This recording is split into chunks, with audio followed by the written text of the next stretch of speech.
السلام علیکم ورحمۃ اللہ۔ ناظرین، آپ دیکھ رہے ہیں TLP تیز نیوز۔ ناظرین، اس وقت کی ایک اہم خبر سے آپ کو آگاہ کریں۔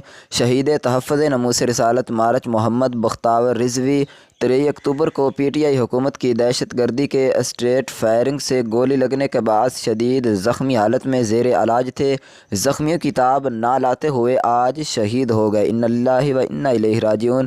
ناظرین، اس وقت کی ایک اہم اور افسوسناک خبر سے آپ کو آگاہ کر رہے ہیں کہ شہید تحفظ ناموس رسالت مارچ محمد بختیار رضوی 23 اکتوبر کو PTI حکومت کی دہشت گردی کے اسٹریٹ فائر سے گولی لگنے کے بعد شدید زخمی حالت میں زیر علاج تھے۔ زخمیوں کی تاب نہ لاتے ہوئے آج شہید ہو گئے۔ ناظرین، یہ تھی اب تک کی تازہ ترین اپڈیٹ۔ مزید خبروں کے لیے دیکھتے رہیں TLP تیز نیوز۔